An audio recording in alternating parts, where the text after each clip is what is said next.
really is front and centre. We are delighted to partner with the government for this next session, where we're going to hear a series of opening remarks before a moderated conversation between our panellists. I'm now going to hand you over to the chair for this session, the CBI Director General, Tony Danker. Thank you, John, and welcome everybody. The UN's Race to Zero campaign is about getting businesses large and small to sign up to net zero targets. Championed, of course, by the UK government and also by all of us at the CBI.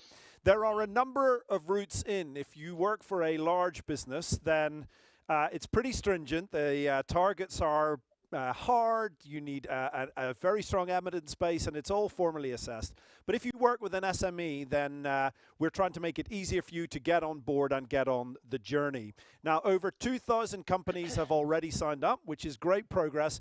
Good number of CBI members in there, I'm delighted to say, and a lot of UK companies. So we're doing well so far. But we'll be looking at the CBI, along with the government and the UN, to spend the next 6 months in the run-up to COP to get more and more companies to sign up to Zero and to get on the platform. We're delighted to be working with Alok Sharma, the COP president, who we'll hear from in a moment, as well as Andrew Griffiths MP, who some of you will know is the net zero business champion for the UK government.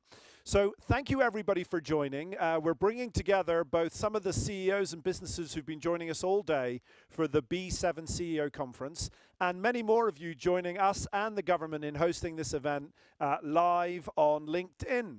So the way it's going to work, we're going to have a message from Alok Sharma shortly. Then I'm going to be speaking to Patricia Espinosa, the UN Executive Secretary for Climate Negotiations. And then after that, I'll introduce our panel and we'll get into panel discussion. So let's roll the message from Alok. Ladies and gentlemen, it's a pleasure to speak at this Business Climate Leaders Summit. In the fight against climate change, it is vital that we have the innovation, the influence and the energy of the private sector on our side. And so I'm really pleased to say that businesses have been stepping up to the plate. That's through investments and innovations. Companies are developing the solutions we need to make the transition to a low carbon future.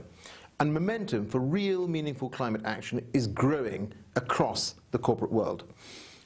In 2015, the countries of the world signed the Paris Agreement and established a framework to tackle the climate crisis. And that included a commitment to limit global average temperature rises to well below 2 degrees Celsius, whilst pursuing efforts to limit the rise to 1.5 degrees. Back then, in 2015, a movement was just beginning for businesses to set emission reduction targets. Today, we have over 2,000 companies and 130 investors signed up to the Race to Zero campaign. It's the gold standard of climate action. It's a rigorous and robust commitment to help to keep the 1.5 degree target within reach by reaching net zero by 2050 at the latest, and by setting short-term targets based on science to get there. A third of the UK's largest firms have joined, including Sainsbury's, NatWest and National Grid. Race to Zero membership spans the globe and indeed the economy. Firms from every sector are on board, from transport to retail, from finance to construction, including, of course, those industries where the move to net zero poses the greatest challenges, like, for instance, cement. And momentum continues to grow. We have more than twice as many company members today as we did last September. Such action from business is vital for two key reasons. Firstly, meeting the goal of the Paris Agreement and limiting global temperature rises depends on changes across the real economy. Secondly, action from companies encourages action from countries. To make bold commitments, governments need to know that they will be welcomed, not resisted by businesses. That firms are indeed clamoring for climate action. Joining Race to Zero sends just this message. So the increase in membership is, of course, absolutely fantastic. But we need it to move faster, much faster. Because to keep the 1.5 degree goal within reach, we must halve our emissions over the next decade. So I'm urging all companies to get on board and join the Race to Zero campaign ahead of the UN Climate Conference COP26 this November. Not only for the sake of the planet, but for the sake of your bottom line. Today we will hear from leading CEOs about how their companies have benefited from shifting their business model to align with net zero. And it's clear that the world is moving towards a clean, green future. When the UK was announced as the host of COP26, less than 30% of the world economy was covered by a net zero emissions target. Today, it is 70% of the global economy.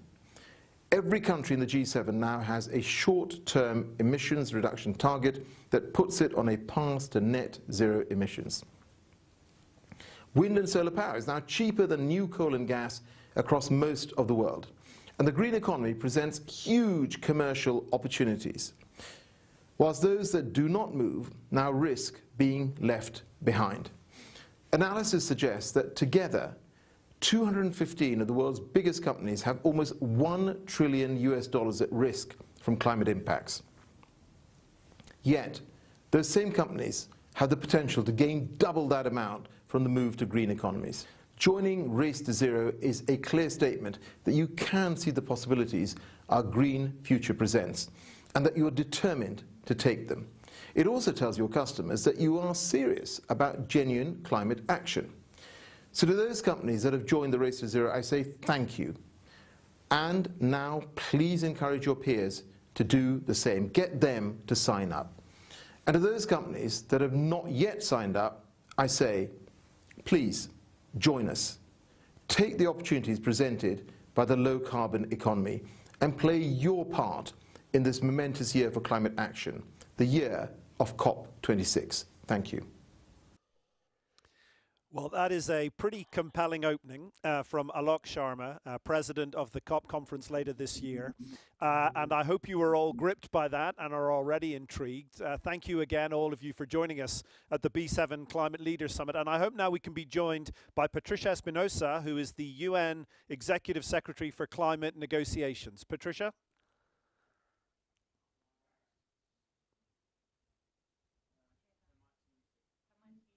Patricia, we think your mic may be muted. Okay, now can you hear me? Yes, we can hear you now. Welcome, Okay. and thank you for joining us. And over to you to share your thoughts with us. Thank you,